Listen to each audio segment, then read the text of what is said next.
Well, what's up, friends? Mark Holmes here, and as always, I want to thank you all for watching, commenting, subscribing, and being part of the Joe Boo Sports Report.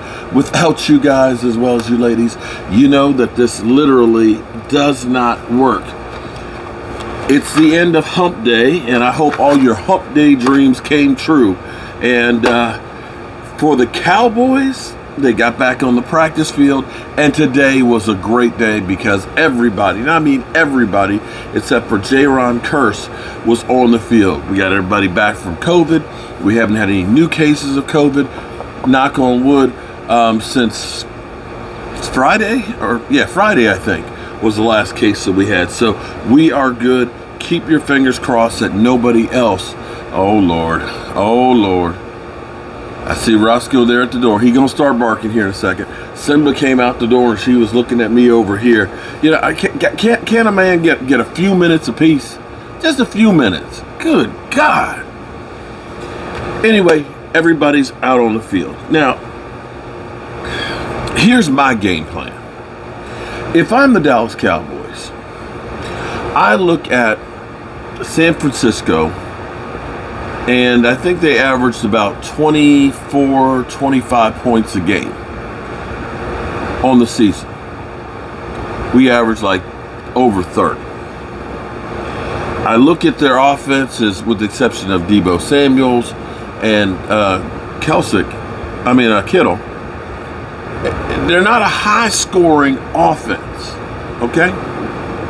If I'm the Dallas Cowboys, here's my game plan. First of all, Dak Prescott, no huddle. Dak Prescott, no huddle has always been really, really good, okay? Because no huddle, A, keeps the defenses from being able to change up personnel, okay? Because you are snapping the ball so quickly, they don't have a chance to really get set up, and you wear them out. Because see, here's where the advantages come in if you're an offense. You know when the ball's being snapped, which means you've got an instant before the other team can react to your movement. The advantage is to you. You know where you're going, okay? They are going to follow you, right? Okay, so if I am going no huddle and hurry up, that's not giving the defense time to substitute, and it's not giving the defense time to adjust to what we're doing. It's not giving the defense much time for the play calling to be called in to change up what they're doing. Advantage offense, provided you have people who can keep up at that pace on the offense. The second thing I would do, because here's what you want to do. You want to be able to line up, hurry up offense, and be able to use the whole playbook. Okay? So you could go out and be like the K-Gun, have 3 wideouts or 4 wideouts and things like that, and just, right? Which could work. But basically, then the defense is going to say, we just need to keep our nickel package in. Okay. Remember I was talking last week with Blake Jarwin getting back? I've been talking about actually it for years, about how much I love 12 personnel. I'm old school. I get it. I'm old school. I'm the guy who, instead of going for it on 4th down on my 21-yard line, I'm probably going to punt it. Instead of saying, you know what, I'm not going to kick a field goal, I'm going to go for it on 4th down and 4. I'm going to probably kick the field goal. That's just me. But 12 personnel, which is basically a running formation because it's 2 tight ends, 1 back, and 2 wide receivers. The thing about 12 personnel, the Cowboys actually ran it a lot the first half of the season, and that's when the offense was actually more dynamic. That's my air conditioning unit going into defrost cycle. Somebody said that they heard a ghost on one of the other videos. It's not a ghost. It's my heating and air conditioning. If you have a heat pump, you understand it will freeze up on the outside if it does not go into defrost. So you get this thing that sounds like, okay, and then you get a so it's working itself in reverse to melt the ice. Okay. If you want to know more about an air conditioning unit, see, now it's kicked in reverse now. Just hit me up on my other channel, Joe Boo's Day Job, and I can explain to you exactly how a heat pump works, okay? Anyway, back to the channel here. With 12 personnel, you still can have your 4 wideouts. Or you can run it. See, it's great because the Cowboys we don't have a George Kittle or a Kelsick, or a Gronk at tight end. We have 2 guys that kind of put together would equal a Gronk. They both can block and they both can catch. Although Lake did miss that wide open touchdown catch in the end zone, but he's probably just rusty. But my point being is this. If you're going no huddle, if you're going hurry up, if you've got these 2 tight ends and these 2 wide receivers, if they end up keeping a run-heavy defense out there, then you can just take Zeke and move him out in the slot. You've got Blake and Blake Jarwin and Dalton Schultz. They can be your receivers along with CeeDee Lamb and Amari Cooper. If the defense says we're going to be in a nickel, well, you got 2 tight ends and you've got numbers to run the ball. And that's the way I would attack him because, see, my thing is this. Just outscore him. If you get into a track meet with San Francisco, I don't think they can keep up with you. Make it a high-scoring affair. You do all the scoring. And so that would be my plan of attack. But you know something that's kind of interesting here today? Something that's kind of interesting. I was just kind of going through.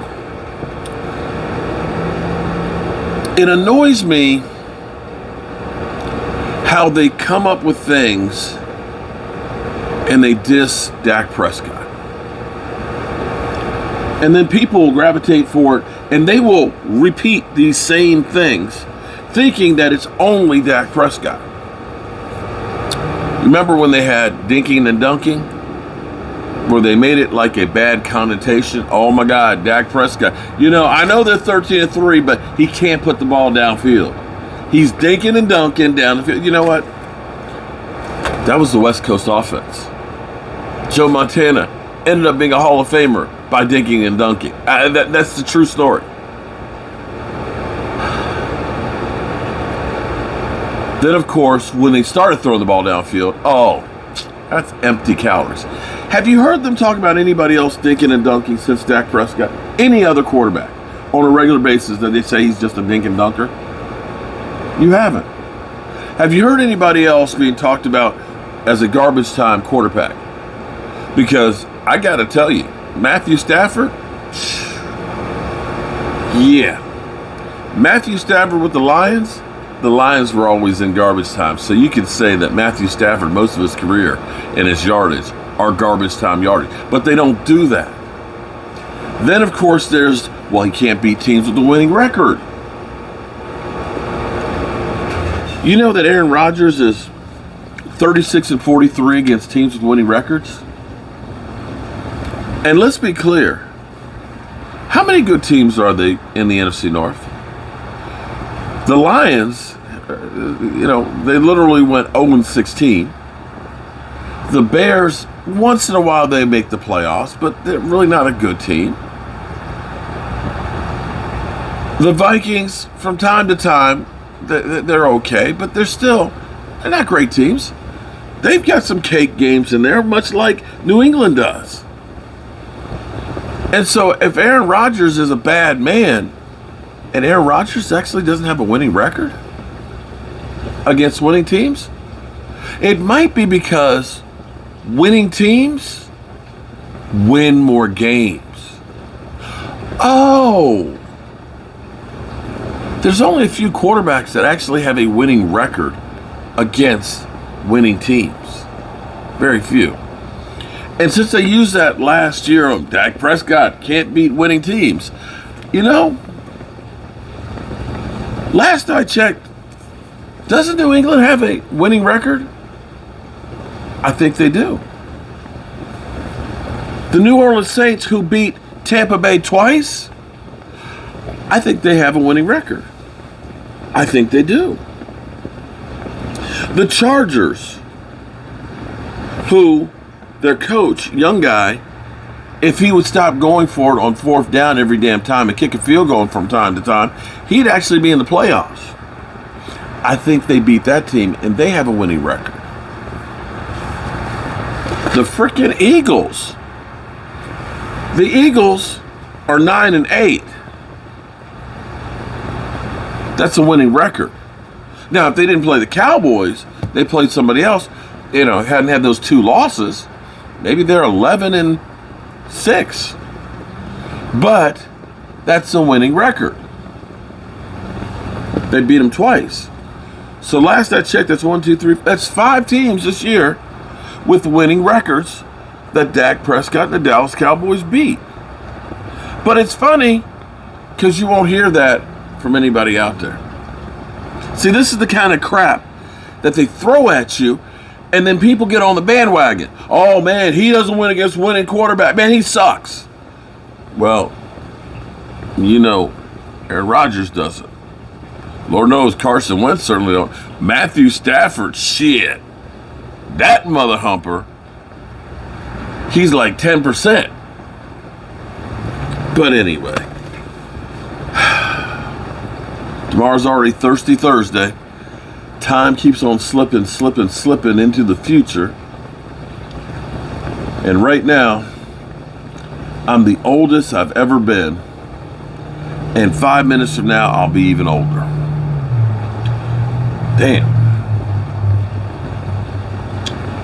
But God willing, I'll be here tomorrow, getting on some people's nerves, but doing the best I can to try and get back. I'm Mark Holmes, and well, I appreciate y'all. Peace. Damn, this ice. I'm probably going to slip and bust my ass on this freaking ice. Damn, I got to get some salt out here. That or some ice skates. Shit. Oh.